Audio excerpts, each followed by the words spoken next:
अस्सलाम वालेकुम नाज़रीन, रिपोर्टिंग की तसद में आपको खुशामदीद। नाज़रीन, पाकिस्तान तहरीक इंसाफ के बानी इमरान खान की जो रिहाई है वो लगता है मज़ीद कुछ खटाई में पड़ रही है। और आज जो है वो पेपर बुक जो है वो तैयार नहीं थी। वो इस्लामाबाद हाई कोर्ट एडमिनिस्ट्रेशन का काम था कि वो पेपर बुक जो है वो बर वक्त तैयार करते। और लेकिन इसके बावजूद बैरिस्टर सलमान सफदर जो है इन्होंने बड़ा आज मैनेज किया कि ये केस जो है मज़ीद इल्तवा का शिकार ना हो।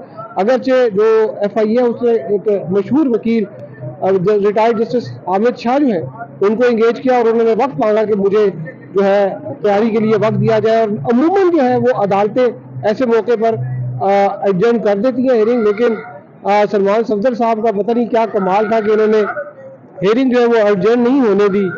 तो आपने क्या किया? मैं आपको इस बात का जवाब देता हूँ, इसमें मेरा कोई कमाल नहीं है।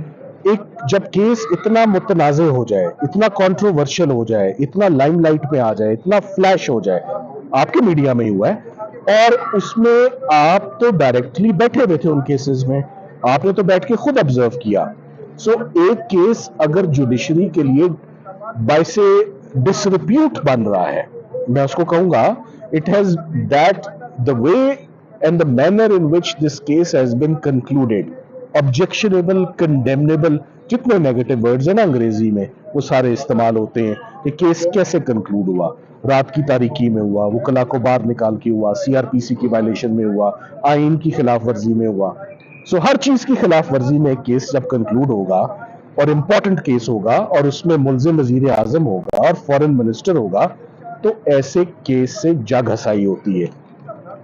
तो इसीलिए साइफर केस के जो वकला के जो ग्रेवेंसेस थे और इसकी कंट्रोवर्सी इतनी बढ़ गई थी कि इस्लामाबाद हाई कोर्ट का बिल्कुल राइट दुरुस्त इकदाम था कि उन्होंने हमारी सस्पेंशन की एप्लीकेशंस को एक साइड पे रख के उन्होंने मेन अपील्स फिक्स की।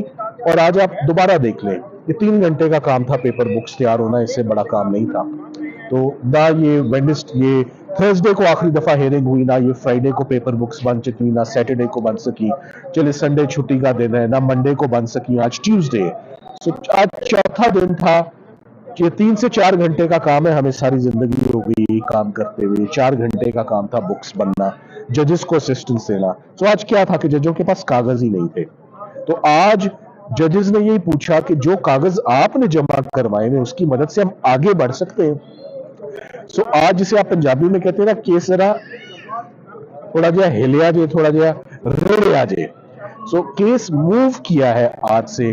और हामिद अली शाह साहब का मैं बहुत एहतराम करता हूँ, बहुत सीनियर वकील हैं, मैं उनकी बहुत इज्जत करता हूँ। उनको भी एक अपॉर्चुनिटी मिल जाए कि वो इस साइफर केस से बखूबी वाकिफ हो जाए। पहले भी उन्हें वैसे अपॉर्चुनिटी मिली थी, लेकिन वो कंसीड कर गए थे अटॉर्नी जनरल, और वो ट्रायल इसी साइबर केस में फेयरनेस यही होती है, फेयरनेस यही होती है।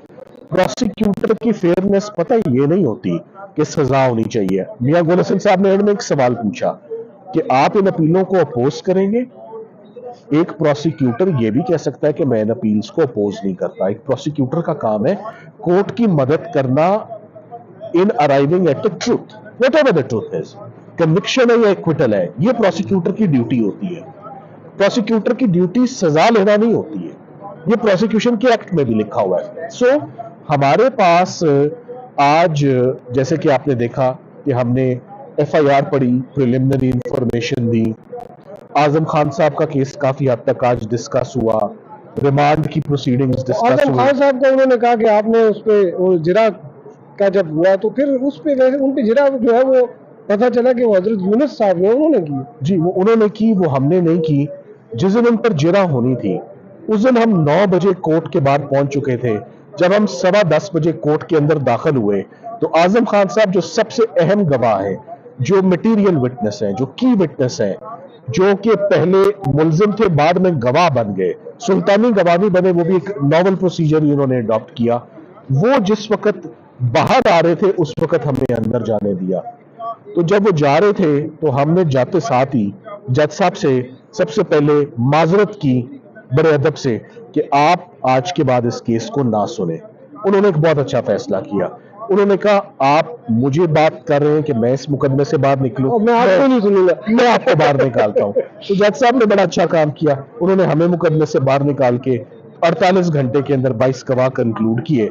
तो ये 22 गवाह 48 घंटे में मुलजिम के वकीलों के होते हुए उनको बाहर निकालने की वजह से आज ये अपील्स की समाअत इतनी जल्दी हो रही। अच्छा बैरिस्टर साहब, एक चीज़ जो थोड़ा सा मुझे आज कुछ मतलब मैं प्रिज्यूम कर रहा हूँ कि आपने कहा था कि जो 10 साल की सज़ा 10 सेकंड में ख़त्म होगी, 14 साल की सज़ा है वो 14 सेकंड में ख़त्म होगी। मेरा भी कुछ आपसे मैं ज़रा इत्तेफाक करता, लेकिन अब जिस तरह से चीज़ें आगे चल रही हैं तो मुझे तो ये फील हो रहा है कि जब अगर ये केस रिमांड होगा, उसको शायद क्वैश नहीं करेंगे, सारी प्रोसीडिंग्स को जो कि FIR वगैरह क्वैश ही करेंगे, और रिमांड के बाद भी खान साहब को शायद बाहर नहीं, वो UTP का स्टेटस रख के उनको भेज देंगे। मैं आपके इस ओपिनियन से मैं रिस्पेक्ट करता हूँ आपकी ओपिनियन की कि केस रिमांड होगा, मगर मैं इससे एग्री नहीं करता। ये केस रिमांड नहीं होगा, ये केस एक्विट होगा। ये बरियत का केस है और हम वही आर्ग्यू करेंगे। ये आप देखेंगे किन पॉइंट्स पर करेंगे, किन कानूनी नुक्तों पे करेंगे, ये आने वाले दिन आपको इंशाल्लाह नहीं बताएंगे। तो ये अगर मुझे तो थोड़ा सा ये कि ये UTP का अगर रिमांड होता है तो क्या UTP का स्टेटस होगा या क्या होगा, अगर या इस किस्म के केस में अगर कोई केस देखिए, रिमांड जब कभी कोई केस रिमांड होता है ना, अगर होता है अंडर ट्रैप UTP जब अंडर होता है ट्रैप तो सजाएं सस्पेंड करके तो दोबारा भेज दिया जाता है कि अगर दोबारा शुरू होना है तो हो जाए।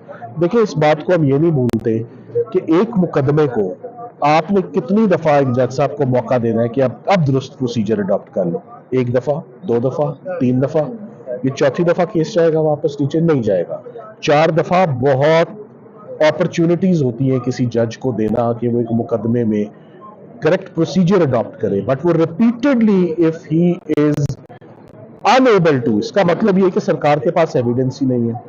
अब आपने प्रोसीजरल बाईपासेस से बाहर निकल के आपने ओवरऑल मेरिट्स पर देखना है। ये केस एक क्विटल का केस है, ये केस हरगिज़ इस पर सेपरेटली दलाइल दूंगे कि ये बरियत का केस है, रिमांड का केस नहीं है। रिमांड के केस नहीं है, नहीं। लेकिन अगर रिमांड हुआ तो फिर आप अबुल हसन साहब के सामने दोबारा पेश होंगे। ये रिमांड का केस हरगिज़ नहीं होगा और हमें वो नौबत नहीं आएगी कि हमें अबू उसरात साहब के पास। तो नाज़रीन, बैरिस्टर सलमान सफदर जो इमरान खान को रिप्रेजेंट कर रहे हैं, उनका ये ख्याल है कि ये केस रिमांड बैक नहीं होगा बल्कि एक्विटल का केस है और इन दोनों मुकदमात में इमरान खान जो है वो बरी हो जाएंगे। लेकिन ये जो है वो आइंदा आने वाले 1-2 हफ्तों में जो है ये चीज़ तय होगी कि क्या ये केस जो है यहाँ पर ही ख़त्म हो जाएगा या ये दोबारा जो है अबुल हसनात या एहतसाब अदालत के जज जो है वो इसको सुनेंगे। क्या ये केस रिमांड बैक होगा, और जब अगर एक्विटल नहीं होता और केस रिमांड बैक होता है वापस, यानी कि ट्रायल कोर्ट को भिजवाया जाता है, तो क्या वो